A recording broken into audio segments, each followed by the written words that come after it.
started, the Denver Startup Week Organizing Committee acknowledges Indigenous people as the original owners of the land on which we reside, which is the traditional territory of the Ute, Cheyenne, and Arapaho peoples. We acknowledge the painful history of genocide, ethnic cleansing, stolen land, forced removal, forced occupation of their territory. And we honor those who have stewarded this land throughout generations and all other Indigenous tribes and nations who call Colorado home. Thank you for joining us for the 10th anniversary of Denver Startup Week.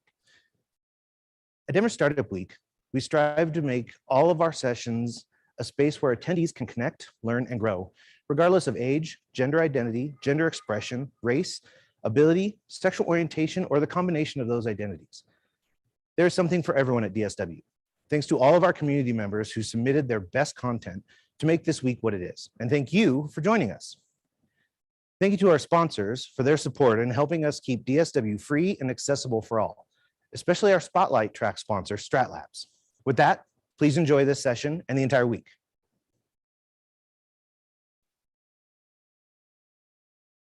All right, great. Thank you very much.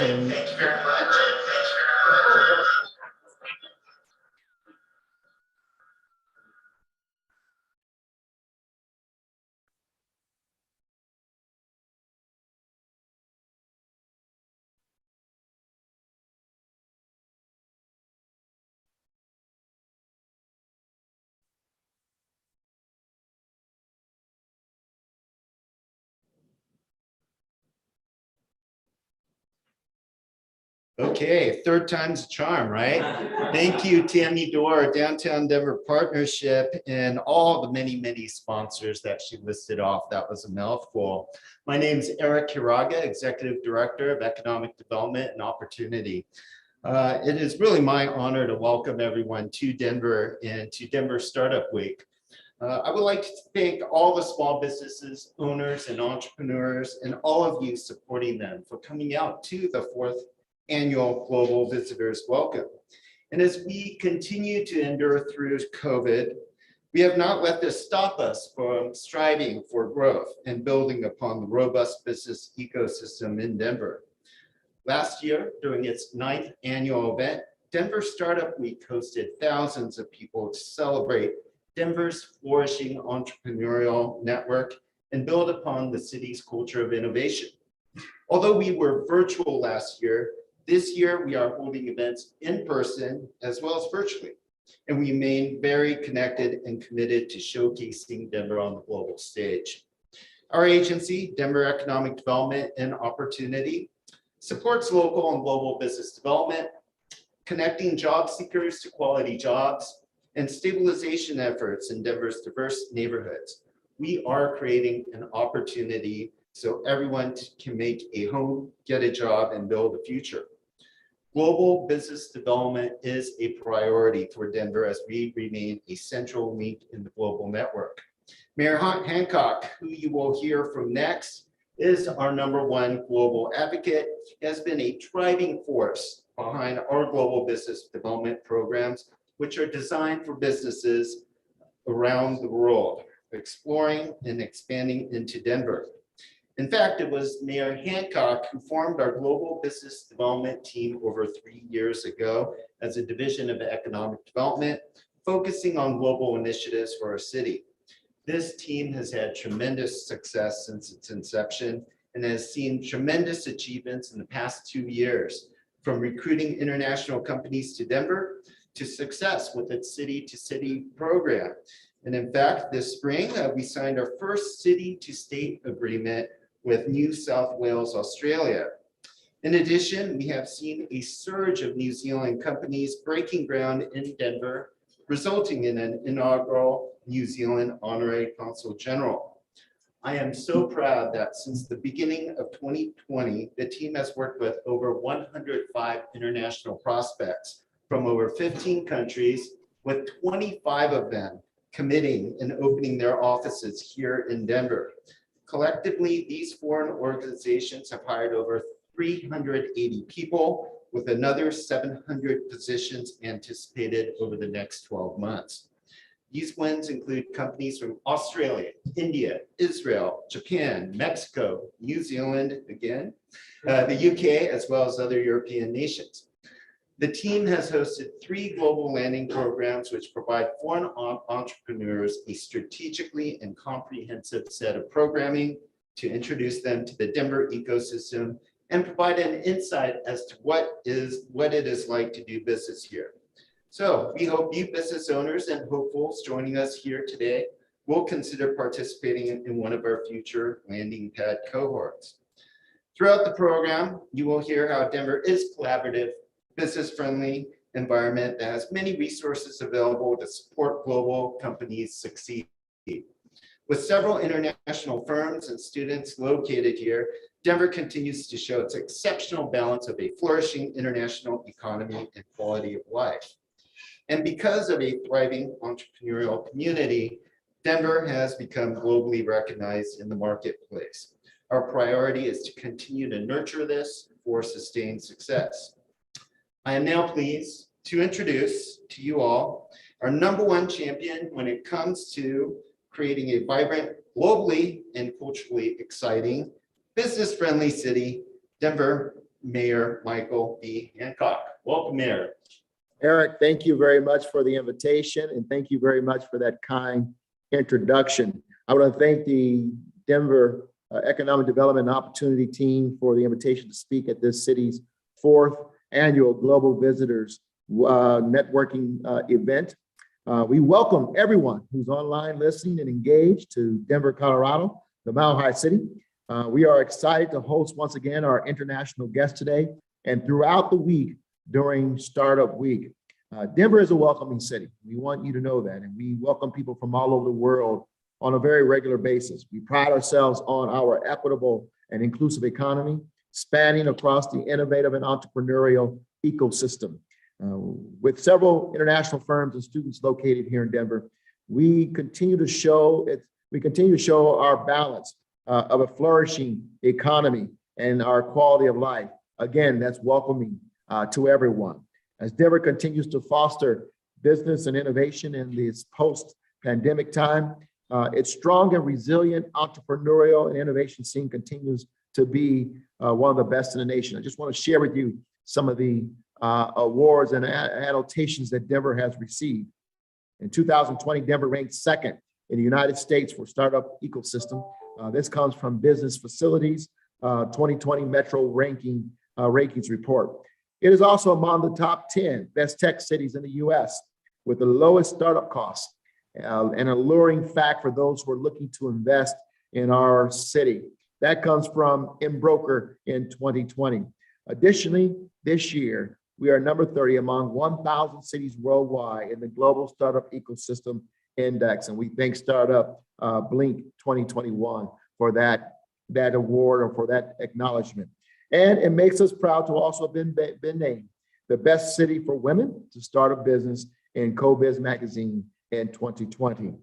Here you will find a collaborative, business-friendly environment you are looking for, with a myriad of resources available to help you succeed. And it's your success that's important to us, particularly as you embark upon the global marketplace and expand throughout the United States. All this is surrounded by incomparable natural beauty, of course. I hope you've seen it and experienced it already, and with one of the healthiest lifestyles you can imagine. Most importantly, in Denver, you will meet a community rich in history and culture, resilience and adventure, filled with top-notch talent, ready to go to work. In fact, ranking 2nd in the country for its workforce and 2nd as the best place to live in the United States. Denver is hands down the place for you and your business to be now and going forward. That comes from not just me, the mayor, but from a 2020 report from US News and World Report. As we move out of this pandemic, I encourage you to look at our city's vision and fabric and what it can do for your potential expansion into the US. The viewpoints from our panelists today will showcase exactly what I'm talking about. So I want to once again thank you for joining us and for exploring our city's capacity to welcome you and to help bolster your success in business and in your life, and the life of your family and the life of the family members of your employees. Have a great week. And once again, enjoy the Mile High City. Thank you.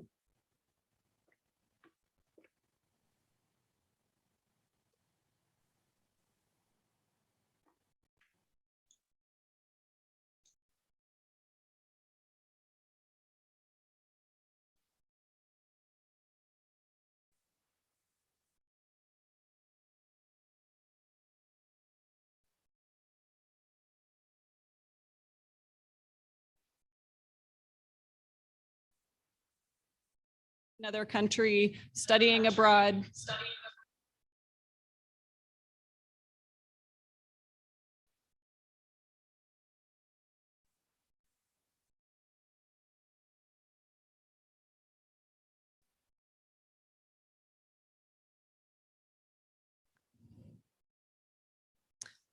He was able to firsthand just feel how great it was to be welcomed, to be celebrated, that he was taking a leap and going to a new place, and really felt that it was important here in our city to have a team of people who also recognize that it can be challenging and difficult when you're coming here from another country to make your way, to build connections, to understand the landscape. So it was thanks to him that our team did come into existence 3 years ago. So I'm Stephanie Garnica, and I'm the director of the Global Business Development Team for Denver's Economic Development. We have 2 other people, Tim Martinez, who's sitting in the back, and Vanessa Simsik, who organized this event today. And even though our team's only been around for 3 years, this is actually the 4th time we've done this Global Visitors Welcome. It was literally like a month after our team started. But we recognize, even in Denver Startup Week, that celebrates the thriving and really collaborative ecosystem that is our startup community, that there were many global visitors coming here, whether they were interested in opening a business in Denver or just coming here to experience Denver Startup Week. And we thought, well, gosh, what we see when we're working with foreign prospects exploring landing and setting up a business in our city probably holds true for these people, that they're coming here from elsewhere. And yeah, they're going to attend some incredible events throughout the week, but they might not really know all of the resources that exist to help them on their journey. And so how cool if we could leverage this incredibly powerful Denver Startup Week program, but have some sessions customized for that global business audience and really showcase who are the partners in our community that can help them along the way based on the country they're coming from, the industry they're representing, maybe the language that they speak, maybe they have a travel barrier to get here. It could be complex or complicated. So that's really the point of this Global Visitors Welcome, is to highlight all of the community partners that help that global business audience. And even something I heard earlier today, I tuned into the opening kickoff breakfast, that many of the panelists who are here in Denver, successful business people, but what stood out to them as to why they chose Denver to be their home is that the environment here is a win-win for everyone. It's not a zero-sum game. They felt like the pay it forward and give first mentality really permeates throughout the whole culture on every level. They felt like the city works to ensure that growth is accessible to everyone. And one woman, even who moved here from New York, she said people are so helpful here that they were actually a pivotal part to my business growing to the point that it is now. So I feel like, I mean, we talk about that all the time, being the city representatives that are pitching our city to global businesses, but to hear the actual business people say that firsthand, in our minds, just cemented that what we're touting is really true. And people really do want to pay back, open their doors, provide introductions, get back to you. So that collaborative ecosystem and mindset is one of our biggest factors that set businesses up for success. And businesses of any size, of any industry, if they're from Colorado, if they're from another US state, if they're from another country, we are willing to give of our time, our expertise, open up our networks, and help businesses become successful here. And Eric mentioned our Global Landing Pad program, which is one of our programs that works specifically with scaling foreign companies. And so we were seeing before the pandemic hit that we were getting a number of foreign businesses coming to visit Denver, either on their own accord or maybe with a government-led delegation to come and check out the ecosystem here.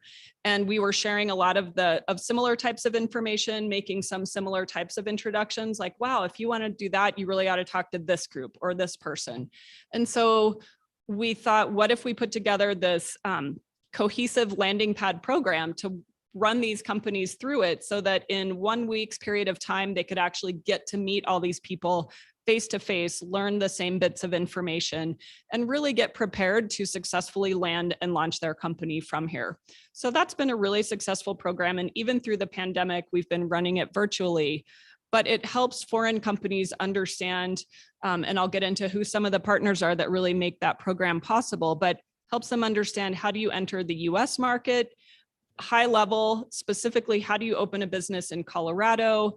What does the Denver scene look like? What are some of maybe the agencies or things you need to keep in mind to set up your business properly? How do you open a bank account if you have no US credit history? How do you hire people? What are some of the different practices from the HR perspective? What are accounting and tax practices? Do you need a visa to come here? So through this landing pad program, we address all of those topics, in addition to infusing this sense of who our community is and bringing in some of our really valuable partners and leaders to share their journeys and stories. So that's really a big part of the success of not only the program, but again, of what makes our city so special and so unique. And so for some people who are maybe calling in from another country or even here visiting in person from another country, Denver is almost in the geographic center of the United States. We're proud to have a really well-connected airport that helps facilitate travel not only throughout the US, but throughout the globe. And that's typically a really big part of why companies want to establish here, especially if they have travel needs to visit clients, to do training. So we're grateful to have such an amazingly well-connected airport and lots of airlines, one of which you'll get to hear from soon coming up on the panel. We have a really talented workforce. That is another critical factor to success in a company. They obviously want to be able to tap into people that have the skill sets that they need to fill those roles and be able to perform them successfully to help the business grow. So we're proud to partner with lots of the local higher educational institutes, along with some of the other schools, coding schools and other certificate types of programs. So the talent can be found here, which is fantastic. And then again, just that collaborative ecosystem. And I just wanted to mention who a lot of the partners are that we work with, because it can be challenging if you're coming into a new community. Again, whether you're from another Colorado city, another US state, another country, just to get the lay of the land. And especially during a pandemic when you can't really network in person or attend some events physically, it can be maybe more time consuming to build up some of those relationships. But one of our greatest partners for our global business development team are other city agencies. So we work closely with, for example, the Department of Transportation and Infrastructure or Arts and Venues. Not only is our community and infrastructure important, but the cultural side of our city is an attractive component to what brings companies here too. So fellow city agencies, other government entities like our partners at the state's Office of Economic Development and International Trade. We work closely with a lot of federal government agencies. That includes, we have some Department of Commerce people here in town that represent the U.S. Export Assistance Center, other federal government partners like the National Renewable Energy Lab, who does a ton of global work and is always willing, if time permits and if COVID restrictions permit, for global visitors who are in that renewable energy or energy efficiency space to go and pay a visit to them. We work with our local consular corps, and we have over 35 countries represented here. So those international business diplomats are a huge asset in our community too. And sometimes they go untapped. So we're grateful that we have those countries represented who are an active part of our community. There are a number of bilateral chambers of commerce. We have Denver Sister Cities International. So there are 11 sister cities represented through that Denver has these really deep and historical connections with. Eric mentioned our city to city program, which is more of an entrepreneurial exchange between Denver and like-minded global cities that have this really welcoming attitude to scaling companies. So currently we have relationships in place with London, with Toronto, with Sydney, with Brisbane, with Guadalajara, and we're looking to expand and grow that all the time. But tapping into those existing networks and relationships are another key part of setting you up for success. We have a lot of industry associations as well that are fantastic to tap into to learn more about your specific industry. If you're in the tech industry, for example, we have the Colorado Technology Association, we have the Bioscience Industries Association, Clean Tech, lots more. So all of those just play a part in making this really rich and vibrant community that's open for businesses to tap into and learn what tools and resources are available for their specific journey. And who I'm going to introduce next is one of our most incredible partners as well. It's the World Trade Center of Denver. And they are really this globally focused chamber of commerce that brings together the global business community, educates them, convenes them. So without further ado, I will turn it over to Karen Gerwood, CEO and President of the World Trade Center of Denver, to talk about the role that they play and also welcoming foreign entrepreneurs and business people and making our city so globally vibrant.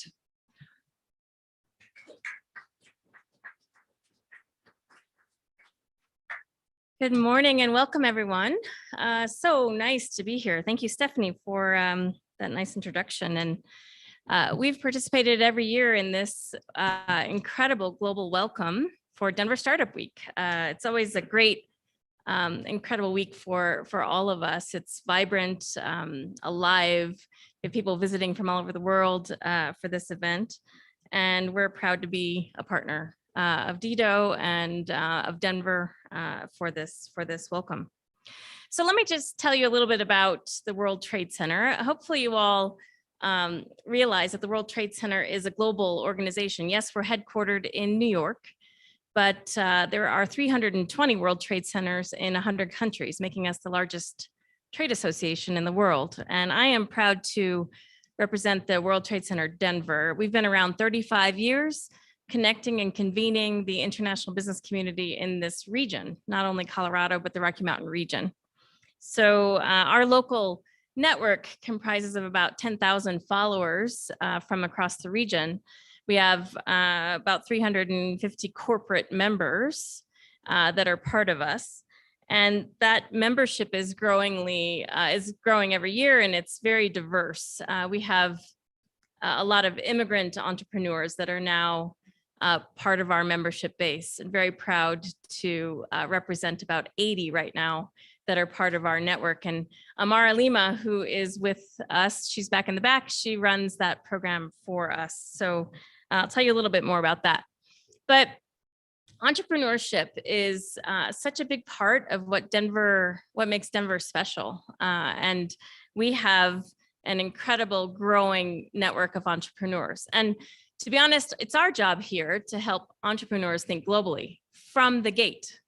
And that's not always the case. Entrepreneurs are typically looking at launching a product and finding local funding and getting going here domestically. But I would ask you to think globally from the start, because if you are going to grow your business beyond a small to mid-sized businesses, which Colorado is thriving with small to mid-sized businesses. But if you are going to grow, you need to think globally from the get-go. And so our organization and the city of Denver work together to help you do that. And it may not be natural to think that way because the US market is quite strong for entrepreneurs in selling. But to be honest, a global company are going to be the most innovative companies. And we know that those of you in the audience are innovative. So let's think about how to get new markets into your sales cycle as well. And that's what we're here to do. So the World Trade Center, even this past year during COVID, I'm proud to say that we put on 88 events during COVID, had almost 5,000 people come out for those events virtually. And we launched an accelerator during COVID called the Global Trade Activator, because we want to help entrepreneurs and small to mid-sized companies launch into a new market within 4 months. So it's a matter of walking you through this, everything we know about trade, giving you all the training and tools that we have at our disposal, coaches that we have from our network, and consultants from within our network to help you build a strategy and execute on that strategy in a matter of just 4 months. And so that's what we're working on now in getting small to mid-sized companies through that program and launching a new market, building your sales in a new market. And we'll walk with you as a guide along the way. Think of it as a personal trainer at a gym. We're going to give you some exercises throughout the week. We're going to meet with you every week, make sure that you know how to apply those to your business, and you'll walk away with the executable trade plan that we help you build. So we're kind of a strategist alongside of you. That's a new program that we're launching. We've also are helping, as I mentioned, 80 immigrant entrepreneurs start their first ever trading businesses. So what does that mean? We're building traders from Colorado, and that only increases our economic development, their path to wealth. And so if you are looking to incorporate international business into your business line, please come see us. We'd love to work with you on that and show you the way. It's what we've been doing for 35 years. I think we've trained 35,000 people how to trade in that time. So it's something that we are very proud of. So what's coming in store for Denver? The World Trade Center, you may know it from other cities as a very large building, because real estate has always been in our model. And real estate is, we were centered around real estate. Even in New York, we're centered around real estate. But we always, the best World Trade Centers have both body and soul concept. They have the building, but they have trade services inside.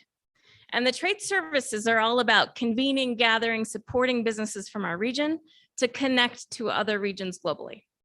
So that's what we do here in Denver. And we were downtown in those towers for about 28 years at 16th and Broadway.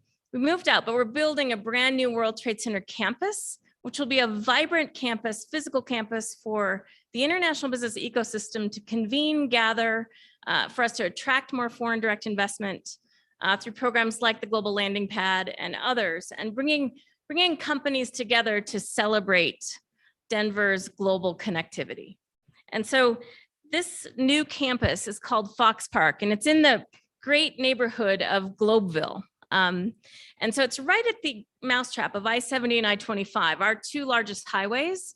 And it's right on 41st and Fox train station. So you've got transportation all around you and this vibrant energy to come together and connect with others. So this Fox Park campus will include corporate office space, build-to-suit corporate buildings, a maker space, entrepreneurial co-working space, but it'll also have a theater for international cultural events and also concerts. We'll have a conference center. We'll have an outdoor amphitheater about the size of the Botanic Gardens. And we even have a square that you can convene and gather around. It's exactly the dimensions of San Miguel de Allende, because the developers are from Mexico City. So they've brought their culture to this, and it's going to be a vibrant international space with the best international restaurants and retail, and also an international expo hall. So I hope you'll consider Fox Park as a future location for your business, and you can find out more on foxpark.com. So would love for you to be part of that. Let me just end with the vibe in Colorado. We are the most collaborative space on earth. I can guarantee it. If you are looking to find partnerships, if you are looking to get support, you won't have to look very far. The organizations that you've already heard from today, our mission is to see you succeed. So really, we don't exist without your success. So our whole vibe here in Colorado is to lean in and support our businesses to grow.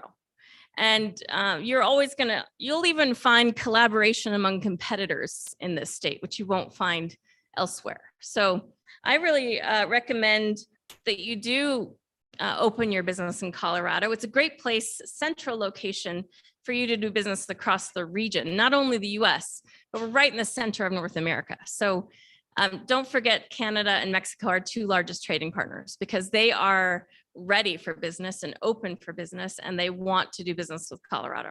So essentially, I just want to say that we're invested. The World Trade Center is invested. We are a nonprofit trade association welcoming you into our membership. If you're globally minded and you're trying to see Denver connect globally, you're welcome into our membership. We'd love to have you part of us and build this ecosystem to make Denver the most global, centralized business hub that we can make it. So that's really what I'm aiming. It's what gets me up every morning to do what I do. So anyway, I'd like to end there and thank you all for coming today. And it's my pleasure to introduce our next speaker. But before doing that, I wanted to remind you, we have a great panel. I'm going to moderate that panel today. It's a very global panel representing India and then New Zealand and Canada and Colorado. So you don't want to miss that. And that'll be kicking off soon. So let me introduce BJ Youngerman. He's the Managing Director and Market Strategy Development of United Airlines. Thank you, BJ. Thank you. Let's see if I can get this up a little bit. And there are some slides that'll come up for folks in the room. I realize the pillars in the middle might be a little hard to see them. So I'll do my best to cover the content verbally too. But I'm BJ Youngerman with the United Airlines team here in Denver. I'd like to share a little bit with you today about some of the things that we have going on in Denver, and then a little bit about how we've innovated through the pandemic. And then I'll end with some offerings and products that we put into the market that may be relevant to you all as business owners of startups. So a little bit about United Airlines here in Denver. And it looks like we won't see the slides, but that's okay. So are they showing? Okay, perfect. They're on the Zoom, just for you in the room. Wonderful. Can we go one more on it? So I'll just talk first a little bit about our commitment here in Denver. So we've been serving Denver for over 80 years. And we've flown customers from here at the Mile High City to destinations around the world longer than any other airline. We offer our customers the most comprehensive global network. We often say we are the global airline of Denver, which I think is very fitting for the discussion that we're having today. We plan to grow our hub to over 700 flights from the Denver airport, both domestically and internationally. As we return to borders opening internationally, we have our Frankfurt flight that has restarted. The London Heathrow direct flight will come back, the nonstop to Tokyo as well. And we're continuing to look at adding new international destinations. And I'd be remiss if I didn't mention we have a ton of service down to Central America as well, to a whole variety of destinations. For us as well, Denver is not just a hub, but it's also home to so many United family. We have more than 5,000 employees who are here in Denver. That's everyone from our customer service agents to our ramp service folks, our aircraft technicians, our pilots, our flight attendants, all of the different roles that we have, making sure that our flights go out on time every day.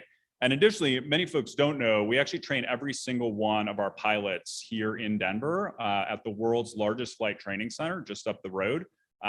Every single one of our pilots comes through here every 9 months, and all of their certifications to keep them flying safe, that all happens right here in Denver.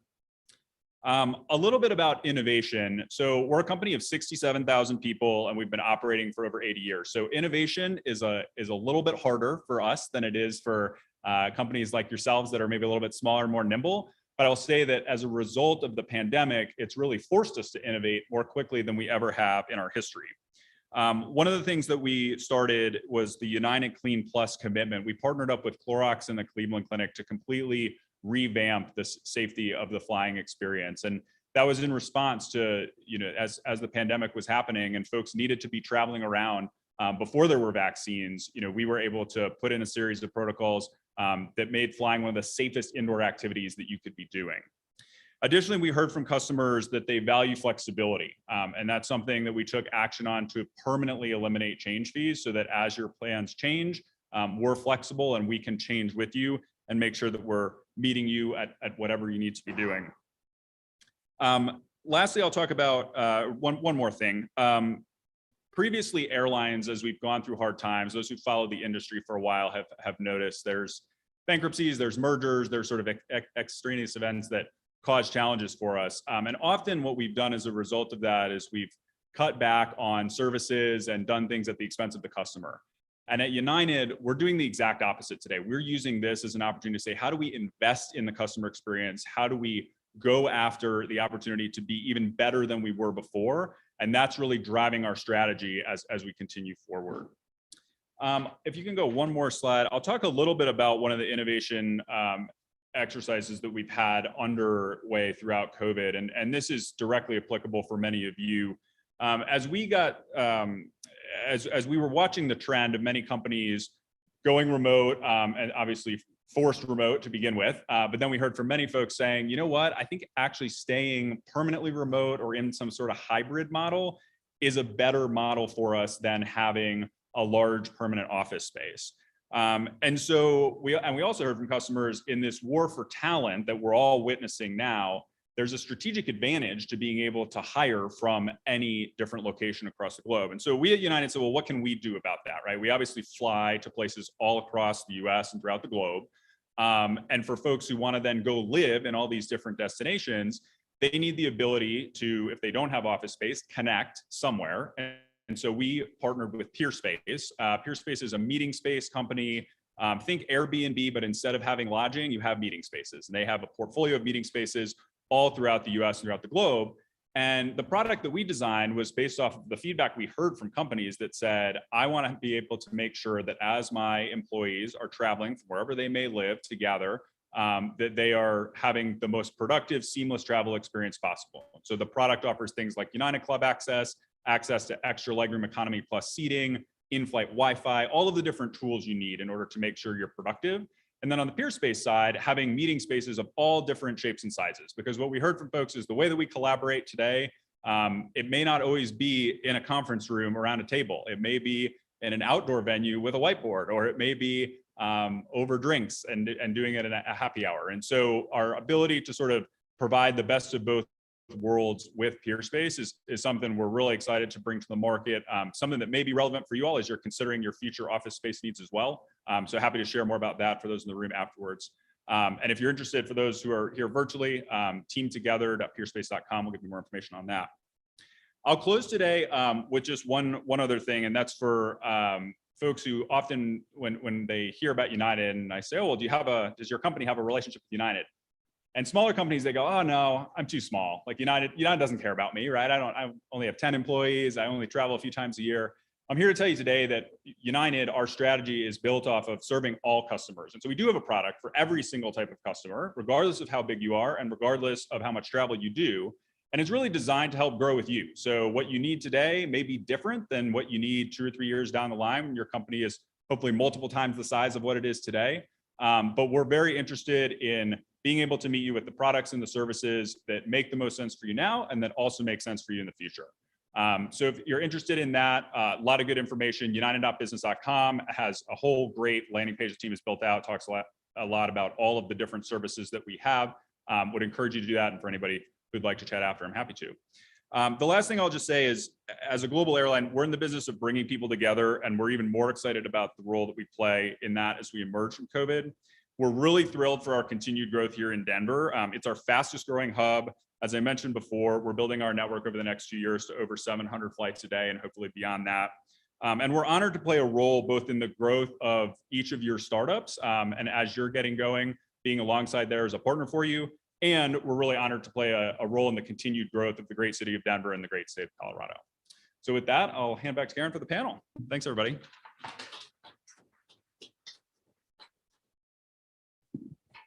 Okay, I'm going to invite our panelists that are in the room to come up and join me, if you would. We've got a few online as well, so it's a true version of a hybrid event. Guess we have to get used to this the rest of our lives. So, good morning. We have some folks online. Hopefully we'll be able to see you on this TV over here. While we have people convening, let me first introduce those that we have on the screen. Andrea Maldonado is the Grants Program Director for the Puerto Rican Science, Technology, Research, and Trust. Andrea just recently visited Denver as part of the America's Competitiveness Exchange Delegation, ACE. It was a very large event that we held. It was about a week long. honored to host people all around the world for that event. And it is the premier economic development, innovation, and entrepreneurial network of the Americas. And since December of 2017, she's led the Research Grants Program, where she is the spokesperson for agency programs and dealing with the scientific community, Puerto Rican government officials, and other agencies and stakeholders. So thank you for joining us virtually today, Andrea. Let me also introduce Audrey Mascarenas. She is the president and chief executive officer for Questor Technology, headquartered in Calgary, Canada. And Audrey has worked for energy for more than 35 years with Gulf Canada Resources and Questor Technology. She holds a bachelor's degree from chemical engineering from the University of Toronto and a master's in petroleum engineering from the University of Calgary. She's currently taking part in the Denver Global Landing Pad that you learned earlier about, and she is hoping to soon expand her operations to Denver. Thank you, Audrey, for joining us. Next, let me introduce Mayank. He is the Chief Executive Officer of Adrasonic, and he's headquartered in Mumbai, India. Founded in 2013, Adrasonic helps companies, even the World Trade Center, where they're helping us, align and position themselves better in our ever-growing era of digital transformation. Mayank is a strategic leader with a demonstrated history of working in the information technology and services industry. He's joining us today from Mumbai. So good evening, Mayank. Now in person, we have Andy Berner. Andy is the America's Chief Operating Officer of Xero, a New Zealand cloud-based accounting software firm for small and mid-sized businesses. Andy was also just recently appointed the New Zealand Honorary Consul for Colorado, helping to protect the rights and security of New Zealand citizens abroad in Colorado while strengthening New Zealand's representation in the state. Andy has a wealth of experience leading operations across multiple regions, including US, Canada, Asia, Australia, New Zealand, the UK, and more. And then finally, Matt Pesci is the Chief Marketing Officer and Interim US General Manager for Adrasonic, office based here in Denver, works with Mayank. And as a growth specialist for over 20 years, Matt has experience working with both Fortune 100 companies and startups to drive innovation and growth. He joined Adrasonic this past summer. So welcome to our panelists. Please give them a big round of applause. Thank you for being here. I think they're going to get mic'd up. But we have a little feedback, so hang on a sec.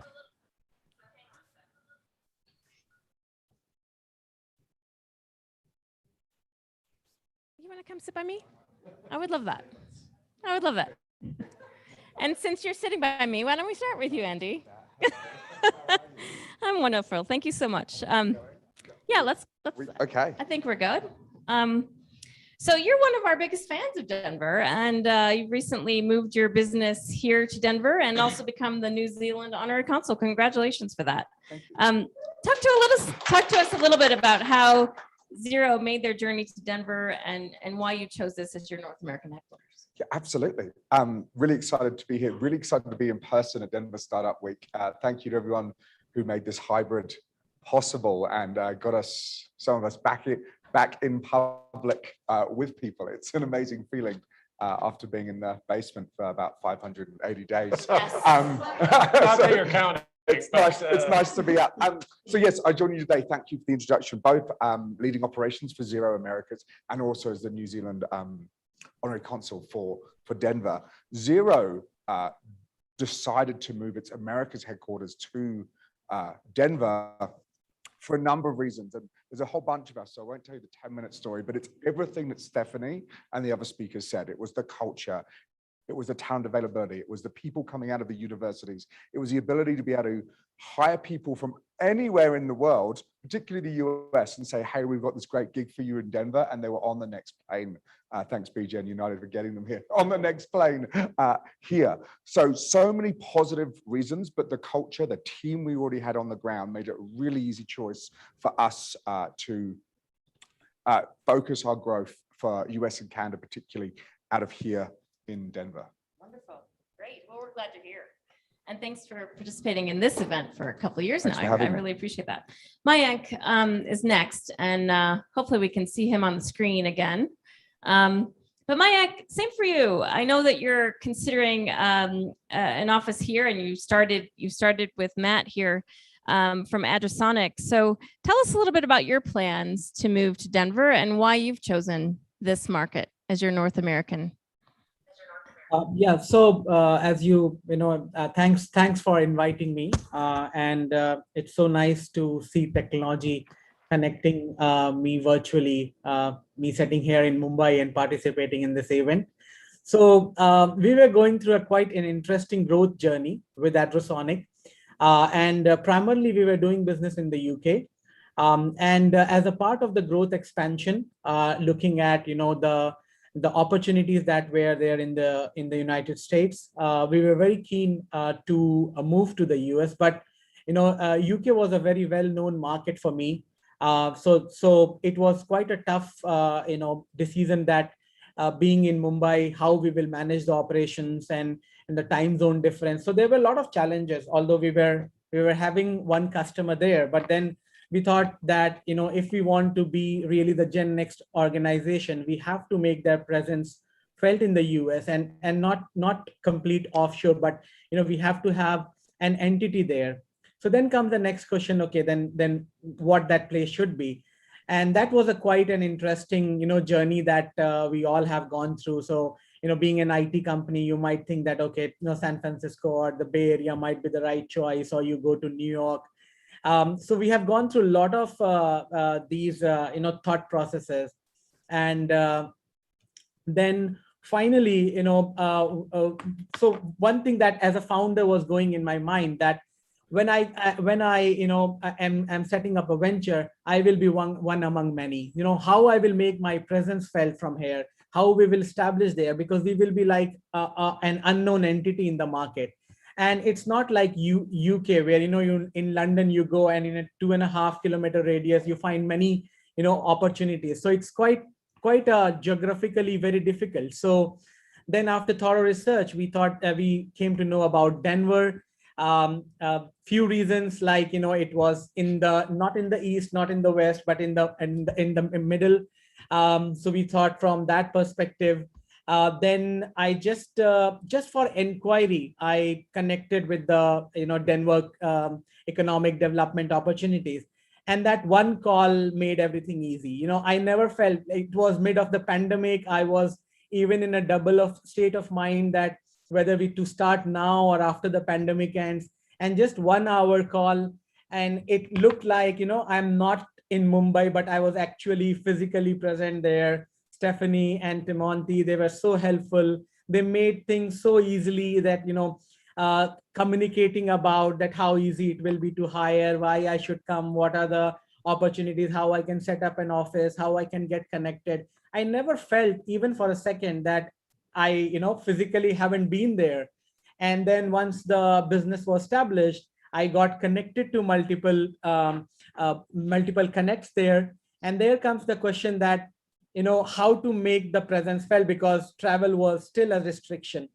And then I was introduced to the soft landing, forum, and there I met Matt. So, whatever we have done so far, whatever growth we have done, it's a very classic story of collaboration. It really, demonstrate that what kind of collaborative ecosystem is there. And one thing that I would like to see as a founder, I was very skeptical of the fact that, we are a small organization. So how we will be received there. One thing that I like, that it's a collaborative ecosystem where doesn't matter how big or small you are. It's more like how we can help each other. You provide digital transformation. We provide, say we are a retail house. We need a portal. So let's help each other. It's like I help you, you help us, and let's build that collaborative ecosystem and growth for everyone. So that's the spirit of Denver, which I can feel even sitting in Mumbai. Thank you, Maya. Can you represent that well? We've already experienced your community minded spirit and that honoring that collaborative spirit with the World Trade Center. You've sponsored events of ours. You're helping us seek ways to improve our systems integration. So I appreciate your buying into that and representing it, walking the talk, if you will. Talk. To Audrey. Audrey, tell us a little bit about Questor technology. You've been very successful in Canada, and considering Denver as a market, I'd love to see kind of what's in your mindset about this ecosystem and what you're learning from the Denver Global Landing Pad. So actually, Questor is a clean technology company, and we're very, very focused on solving the world's biggest problem, which is methane, as it relates to climate change, but also air quality and people's health. And we actually entered the Denver, Colorado market in 2016 with ConocoPhillips, and our units were up near the airport, making sure that harmful emissions weren't being put into the atmosphere. And we've continued to grow, and Denver was really our entrance into the US.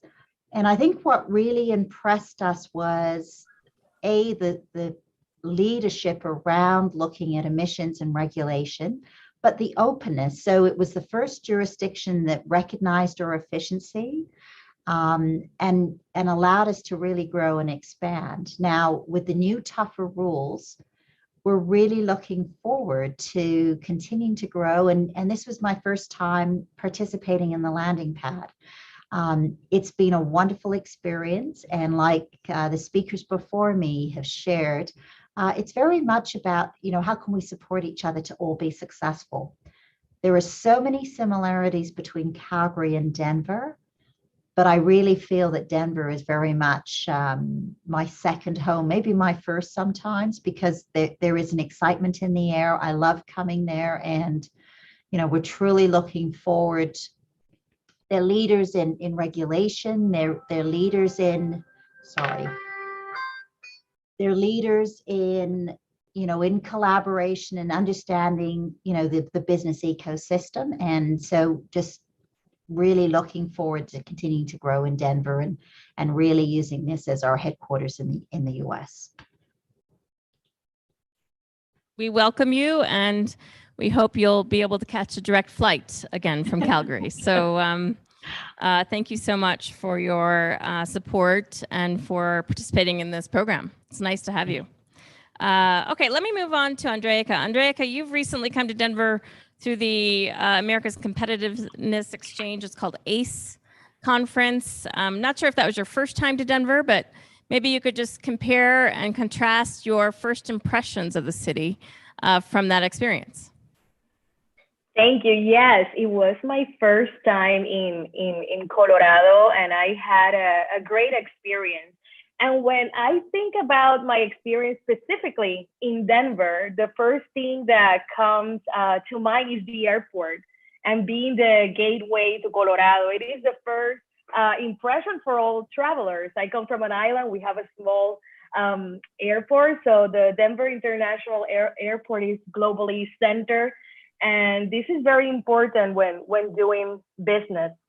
The airport has direct connection to major U.S. markets, and is importantly midway between Tokyo and Frankfurt. And one of the things that impressed me because I had the opportunity to meet with the people at the airport, one of the things that impressed me was the fastest to recover during the pandemic. And this is important specifically because this allows business continuity. On the other hand, I visited so many places. I'm trying to respect the time of other panelists, but in a nutshell, Denver is a very vibrant city that will offer you soft landing opportunities. Another thing that it was very interesting is that fosters inclusivity and promotes women entrepreneurs as me. It has access to talent, to capital, and to programs that accelerate your business. And very, very important, it has access to wonderful landscapes. Again, I come from an island. I'm so used to be exposed to the beach. So seeing these mountains, they were all extremely impressive. And we want to live in a place not only to work, but to enjoy the things that this place has to offer. And I'm going to mention a few places that I visited in Denver that got my attention. I visited 2 ecosystem builders.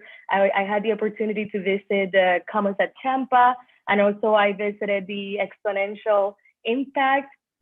So we have in Puerto Rico a global accelerator. So it was great to see what are you doing there and maybe how we can explore and establish potential partnerships.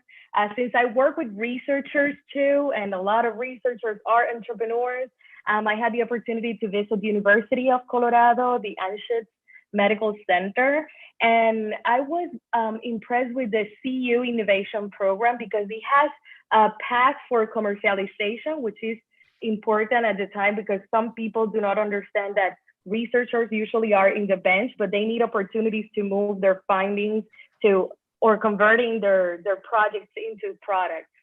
A place that I really want to go back and visit is the National Western Center. I visited the grounds, it's under construction, but if you as an entrepreneur are interested in ag tech, water and food sustainability, this is the place to be, the state-of-the-art facilities. Right now we work, we have a large program in Puerto Rico with agriculture, so I'm looking forward to establishing some type of collaboration or partnership with the National Western Center. And coming from an island that in recent year has seen an explosive growth in the tech ecosystem anchored by our global accelerator, Parallel 18, it is great to see other locations that have mature ecosystems. So this experience has greatly expanded and informed my broader vision of tech in Puerto Rico. And I'm definitely looking forward to establishing a partnership or collaboration with the places that I visited in Denver. And again, the hospitality was amazing and I cannot wait to be back, not only for vacation, but to establish a new project there. Thank you. So much. And we would welcome a partnership with Puerto Rico and your clients there. And I'm sure there's many partnerships or many business collaborations we can come up with for sure. So thank you for those kind words. Matt, let me turn to you. You've helped kick off Adrasonic here in Colorado. Why don't you share some of your experience in doing that and what you find to be the easiest part of doing business here, and maybe give some advice to some of the other companies that are considering here. Great, thank you. So thanks for everybody for having me here. I'm coming at this really from 2 sides. So as part of Adrasonic now, and helping Adrasonic to build their presence in the North American market, but also as an advisor, I've, through the global landing pad, probably advised maybe a couple dozen, maybe more companies in that process. And always just to reinforce the consistent statement here of there's such a culture of giving first and really talented, accomplished people who are willing to give with no expectation of getting anything in return. And it really makes Denver special. And so I think just in simple terms, right, the kind of the basic advice is take advantage of those opportunities, right? Both the formal programs as well as that willingness to contribute and help. I think a lot of foreign entrepreneurs are attracted to the US, logically. It's a huge market, right? The biggest economy in the world.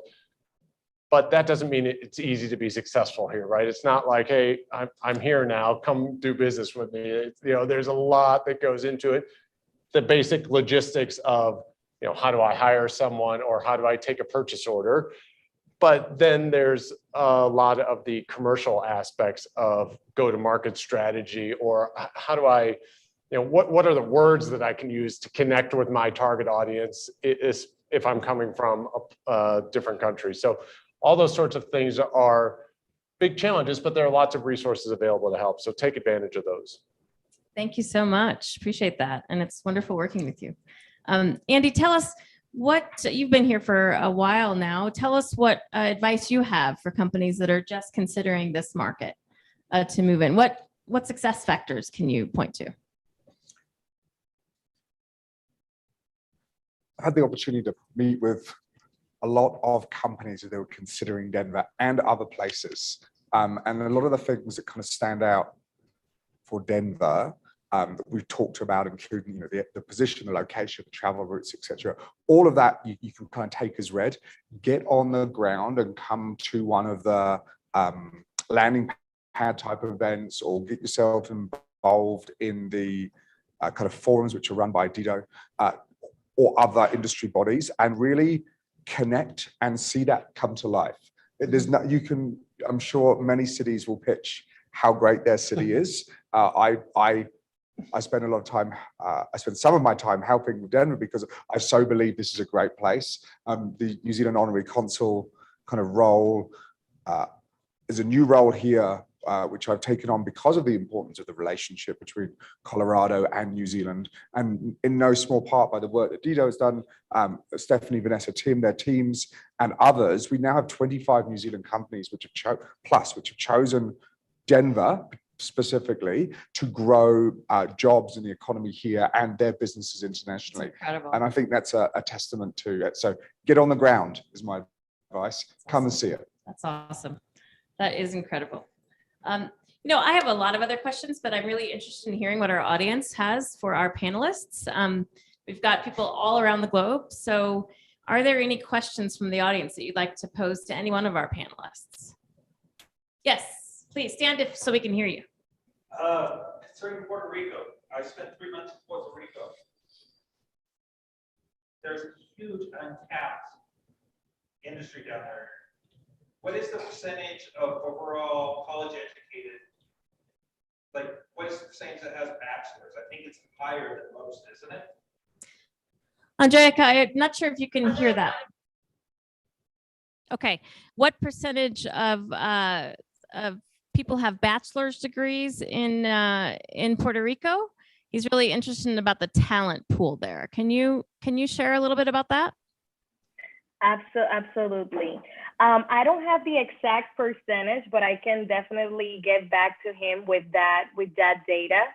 But we have one of the University of Puerto Rico, specifically located on the west side of the island, specialized in engineering. And actually, one of the issues that we are having is that our talent is leaving the island, going to main corporations. So yes, we have a lot of talent in the island. The thing is that they leave. But right now, we offer a lot of incentives to companies that want to establish operations in the island, and we offer connections with this talent. We have a very talented group of students, specifically in science and engineering. The issue right now with Puerto Rico, and I need to be honest, is that a lot of companies take them out of the island because of the type of job offers. So what we're doing right now in Puerto Rico is offering tax incentives to the company so they can establish operations here. And I don't know if you can share that my Did that answer your question? I will get back to you on the percentage. Yes. Yes, thank you.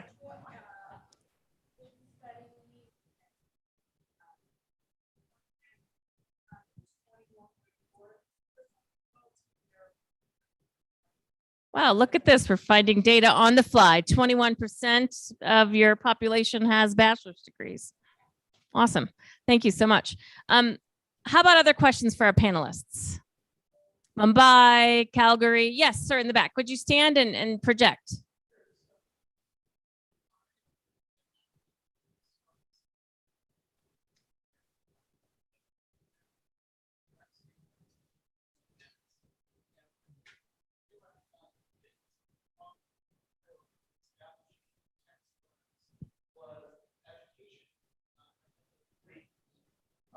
It wasn't in educating startups, it was in providing childhood education for the startups' families, so that those startups could take root there. So with that, I realized they are lacking in private and public education that would attract startups and keep them there. What internationally are we doing here at Denver and then in other countries to create that foundation that will create fertile soil for the startups to create residents and attract higher level employees All right, for those of you online, if you couldn't hear that, we have a gentleman from Las Vegas who is concerned about the K-12 education opportunities for, or pre-K even, for young families of entrepreneurs in the tech space. Wondering if we're putting an emphasis on that in Colorado and maybe in some of your other countries. Anybody want to take on that question? Otherwise, I can give my off-the-cuff answer, but anybody want to talk about the importance of pre-K to 12 education for the families of entrepreneurs? We were just chatting with our mics off, hopefully. I have a young daughter, an 8-year-old daughter. You have? Yep, children. The education here in Colorado has been fantastic. The public school education that she has had. I shouldn't really compare and contrast New Zealand because I'm trying to, I can't say it's better. I know I've got myself in a bit of a hole here. My daughter got to go to school in New Zealand during the pandemic. We actually spent 4 months back in New Zealand when the pandemic was high, and that was a great education. And we thought, wow, coming back to Colorado, how are we, is she going to get that type of education that she was getting there? And we moved house at the time to the suburbs of Denver, and we came back, and we can't stop raving about the school. So that is a sample of one, but I'm going to tell you, we'll tell that's what I'll tell everyone who asks. Yes. Anyone else? I have a comment, Andrea here from Puerto Rico. One of the important things about having STEM education in K to 12 is that education brings mobility into people. And when you are very well educated, no matter what is your economic status, you can move forward. And this is very important, especially when right now we're in a current pandemic. And I'm using that example only. Right now, being knowledgeable in science is so important. Now everybody wants to be a scientist, specifically during a pandemic. But this is not only during the pandemic. Science and STEM education should be everywhere because those are the solutions for the problems that we have in the world. Thanks. I can share a perspective. Oops. So if anybody else would like to.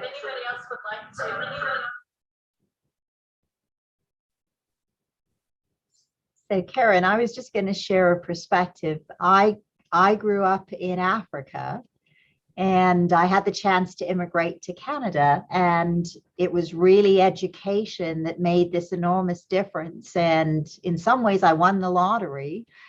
Coming to Canada, I have an amazing education, which has opened up doors for me all over the world. So every dollar you spend in education gives you a return tenfold. I used to be the staff director for the State Board of Education, and we manage the K-12 system throughout the state. And I can tell you that K-12 is incredibly important to, and pre-K is incredibly important to the success of entrepreneurs in our state, and also just success overall. I will say, though, that we're one of the lowest funded school districts because of our incredibly low property tax. And that is something maybe is an attraction point for international companies to come to Colorado, because our property tax is low. But we've gotten really innovative in the past years of our cannabis tax and other types of taxes going toward the public schools, but it's still not enough. And so I'm an advocate for funding our schools, so that we're not at the bottom of the list of our schools. We certainly value our schools and value our teachers, but we need to follow that with tax revenue. So that's just a personal bent. So I think that I do think our K-12 schools are very strong, though, in Colorado, and we're one of the top states of having the most educated population when it comes to college education. So education is enormously important to our state. I think we need. Go ahead. But Stephanie. Oh, go ahead. I was just going to mention too. I noticed this week during Denver Startup Week, there's a whole session. I forget what day, but it's about teen entrepreneurs, and they're going to be presenting like what's led them to be able to become and tap into their entrepreneurial spirit, what they've created, and what are they doing with it. So that might be an interesting one to share. Great, thank you. Question in the back, yes.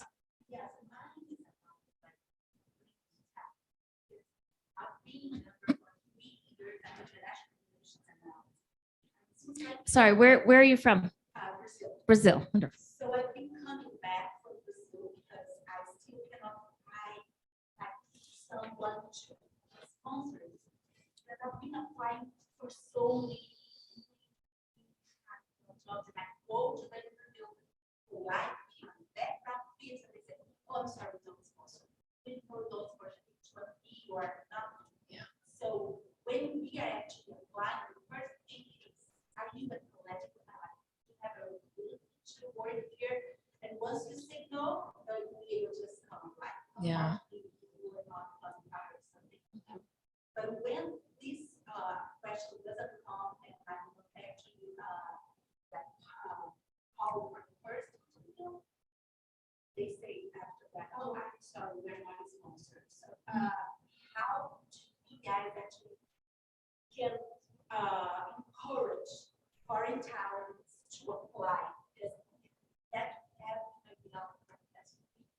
Oh, well, thank you for bringing that up. I think that's exactly why this event exists, because we need to inspire more companies to be globally minded. Karen, will you? And globally repeat- welcoming. I will. Repeat some version of that. I will. Yes. Let me repeat the question. The question is from a Brazilian young talented woman who's been trying to find a role here in Colorado for 3 years, but has not found companies to sponsor her visa, her H-1B visa. And it is complicated. I've been through that process before of sponsoring others, and we have to prove that that it's a unique position, that you have unique qualifications that we can't fill in-house. I've also been on the other side of that, trying to find jobs in the UK, and I'm in marketing. Yeah, that's not easy to find because they don't think Americans market better than they do. So it's tough. It's really tough to enter into that system. But maybe if some of you on the panel have a experience with that, sponsoring international employees and sponsoring their visas, what benefits have you seen by doing that? In our case, we sponsor the person that created our startup accelerator. He created Startup Chile in Chile. So we brought him and we brought all his knowledge to the island to basically, thanks to him, we were able to develop this ecosystem because we didn't have that culture in the island. And we sponsor him, and currently he is our CIO here. But all the little details, I'm not sure how that works, but I can tell you that yes, we work with sponsoring people from other countries. Thank you. Anyone else like to share? That, of course, the presidential administration has changed. I don't know the details, but I've got to believe it's a little more friendly today, and that takes time, right? Those transitions take time. You know, the last administration, I think, shut down a lot of that stuff and made it really difficult. Hopefully, we'll see that start to be more welcoming and more opportunities. For sure. We are almost out of time for this panel. Quick question, yes. Go ahead. Hi, my name is Andrea, and I came from Bay Area. I'm the founder of the company. Scale and open analysis. Wonderful. So I'm looking for some questions or some forums. Okay. We have Sanjay Gupta coming in from the Bay Area, wondering if there's some good pointers on moving his business to Colorado. I think I'd like to end this panel with one sentence from each of you on one reason why and how you can be successful in Denver. And we'll start with those that are already doing it. So I think I'll repeat what I said earlier. Get on the ground, get connected to the private and public assistance, which is there to help with the soft landings and education which is here in Denver. For you personally, you talk to Stephanie right there. Give you our cards. But We'll for give you everybody our else. cards. Matt. Yeah, so I'll just build on that and reiterate what I said earlier. There are formal programs, right? So talk to Denver Economic Development and some of these other organizations that exist, the World Trade Center Denver as another one. But don't be afraid to ask informally for help as well, right? There's just a tremendous willingness for people if you are genuine and authentic about who you are. And particularly, I guess my bit of advice would be, don't make it sound like sales, like you're trying to sell something. But if you are legitimately saying, hey, I'm thinking about coming to Denver, I need some help with this particular challenge, you'd be amazed at the willingness people have to contribute. We're not as cutthroat as the Bay Area. All right, Mayank, what's your one sentence of advice to move to Colorado? Yes, Matt summarized it in one line. If I have to say that, don't hesitate to ask for help.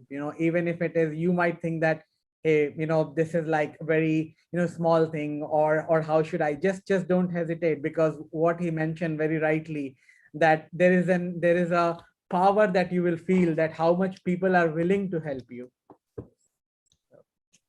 Thank you. And Audrey, how about you?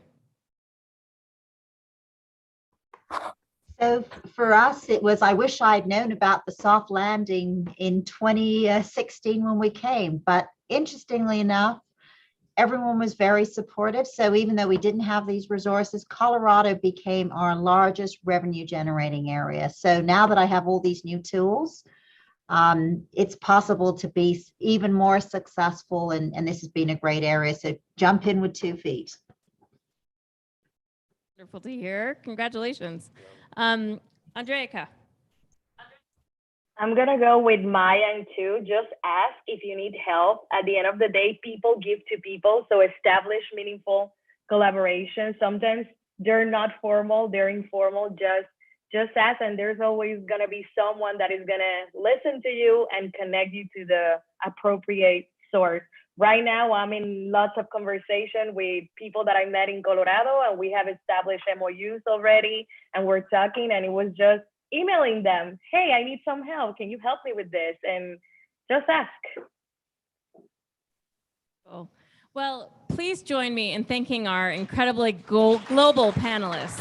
Thank you very much, all of you. It's just an honor to work with you, and I wish you only the best success in Colorado and beyond. And if there is anything that the World Trade Center can do to support your efforts in moving here, I'll stay around and chat with you after. But it's now my pleasure to turn it back to the woman of the hour, Stephanie Garnica from the city of Denver.